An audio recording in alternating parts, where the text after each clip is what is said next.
What's up, guys? Say Chronicles here, logging in on my NA account where we already have White Castle, which is the boss we will get tomorrow if you're watching this on the day release. But this is going to be a guide of White Castle. What are the tips? What are the tricks? How does it work?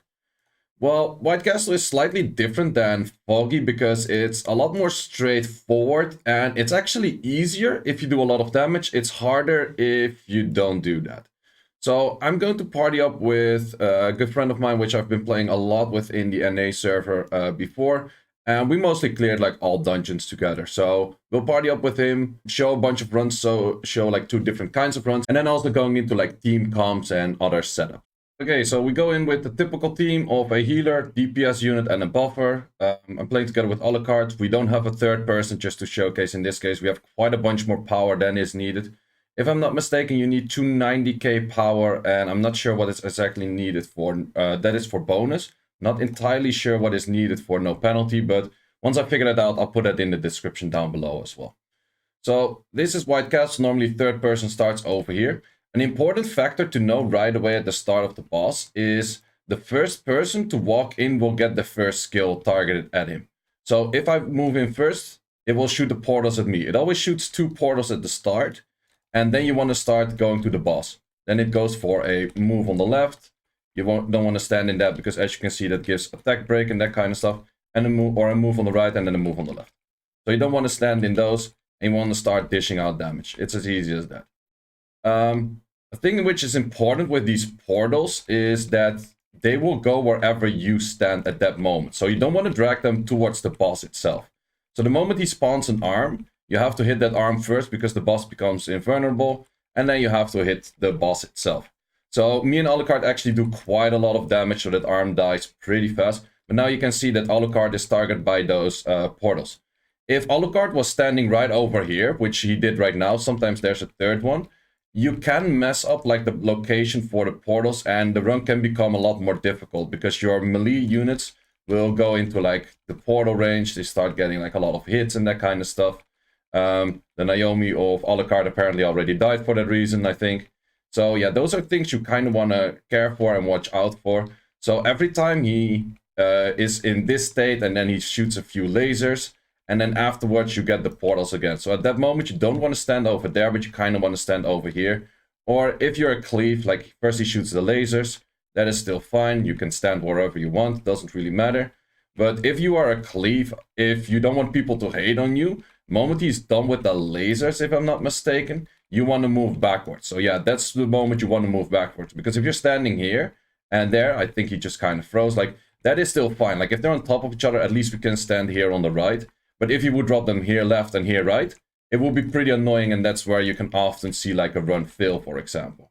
So that is the important part about the portal placements. Just make sure that if you're the first person to walk in, you will get portals on your ass. Afterwards, it's kind of at random who gets it on its ass. But after like every laser session, you will throw more portals. So if you're a cleave standing in front, your whole team is like a whole bunch of melee units. Those units cannot really do damage if you're standing right in front of it. So for that reason, try to move back, try to time it right if you're a melee character as cleave. If you're Orbi or Kina, just stand in the back anyways. And if you stand here, you can still walk around these ways that way. Then we will actually show like a more of an advanced team. I think the 2 of us can do that as well. Because as you can see with this dungeon, you're really stacked on top of each other. You don't really have the thing which you have in Foggy where everyone is moving around, everywhere, everyone is standing somewhere else. Like you totally don't know who, what, where, or when. But since you have very specific locations where you stand right now with the whole group, you actually only need 1 Bastet. Maybe only need 1 healer. So we're going for a more advanced team in this case, where we're both going to remove the healer. I'm going for a Lin. Let's add in Lin on my second damage set. So yeah, we have a Lin, Naomi, and a Bastet. This could be, of course, also an Argon. I will talk more about team comps in a later moment. He will go for a double DPS and a booster as well, because this is also a damage booster. So we have 2 double DPS plus a damage booster. So let's see if the 2 of us actually can skip the arm mechanic, and that happens if you do enough damage. So if I'm not mistaken, you have to bring the boss below 75% HP before it's... I think before it starts throwing like the arm. That is the main thing. So let's see if that works out for us.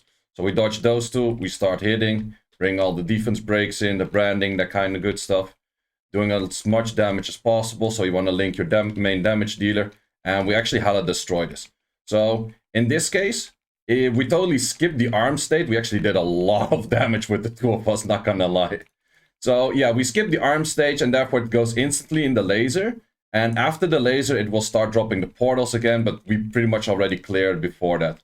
Oh, we even skipped that, so it goes straight into throwing more lasers. So that is how easy this boss is if you just do straight up like an insane amount of damage. Sellable. Interesting. But yeah, that is kind of what you want to aim for. You want to do with your team of 3 enough damage to just skip the mechanic and then just burst your way through. That is absolutely the best way to do it. Okay, so another test that I wanted to do that I haven't done for actually a long time, and that's also a question I often get. Who's better, like Lyn or Naomi? Should I still build Lyn if I already have Naomi? Well, actually, I don't know. And currently you can actually test like who does more damage. So I'm not going to link either because that will be unfair. I'm just going to link Bastet. And we're going to do as much damage as possible with the both of them. So let's actually see which of the two would start doing more damage. Oh, I did have attack break on that one right now. So Lyn should technically do less damage than because of the attack breaks. But it is about the same. Also, the damage that I have, or like the sets that I have on the two characters, the Lyn set is a lot stronger. So technically Lyn should do more damage on this set, but Naomi is actually doing about the same. So I would say Naomi is stronger in raids. So yeah, that is pretty much debunked. Okay, so now to talk about runes and sets and team compositions in general. In this case, I had my Naomi on a set with, just a damage set, Rage Blade. Naomi can work better probably on Fatal, lower crit rate, lower crit damage because of the passive. Lyn in this case was a attack crit damage attack with higher crit rate. This one actually is better with 100 crit rate. And Bastet in this case was a triple energy with a lot of HP in this case. So for weapons, I think Orbia Wind is by far best because Orbia Wind brings the armor break and then into apply damage taken up, which is the branding of this case. So that is by far the best one for Orbia. If I'm not mistaken, the best one for Kina is Fire because that gives attack buff. For Cleave, I'm not 100% sure. I think Fire as well, but don't add me on that one. I'm not 100% sure about that. So yeah, what can you do for team compositions in general? So the general team is going to be for a lot of people. We have a booster, we have a healer, and we have a damage dealer. This, of course, can be replaced by that kind of healer, or can be replaced by, do I still have it? Konamiya kind of healer. Those are the options for healers. Do you not have a Bastet? Then you could still go for, I think I refunded it here. Where is it? A Shannon. I can't find the Shannon right now, but a Shannon. Damage options, I think most people in EU server have either Naomi or they have Argon. I don't have Argon on this account, so those are options.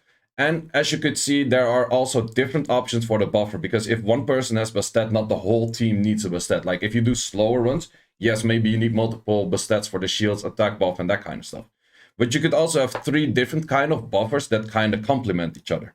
And what kind of buffers are good? Well, you actually saw the Dark Heart being played by Alucard, which is a unit that is actually one of the best buffers for raids in general. So let me look up the unit. We have that unit right over here. If we check here, it has the crit rate up and attack speed up and precision up.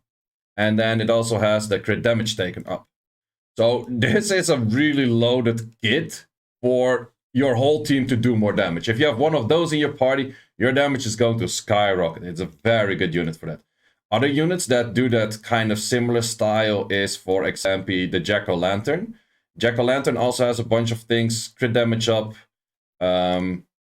We also have, I think it was one more than just crit damage up. No, it's just crit damage up. So, okay, this one is just the crit damage up and speed down. Okay, I thought that was more. Defense up, crit damage up. So this one is worse than the Croa, but still pretty good. Other options that I've seen being used from time to time is this one, where you have the attack speed up and crit rate up, which is pretty useful. So yeah, with that, you have like a bunch of other buffers that I probably didn't mention, but those are the ones that I see more commonly. With that, it's just very easily to add a lot more damage, maybe therefore skip the arms. I think Galleons would do pretty good as well because you have the attack up, death down, cooldown reduction, so I think that one would be a good buffer as well. And with that, it's pretty much straightforward. You just, if you do enough damage, this raid becomes really easy. If not, you got to be careful with the portals and that kind of stuff, and then the raid is still pretty doable. So that is it for this video. So thanks for watching, and see you in the next one.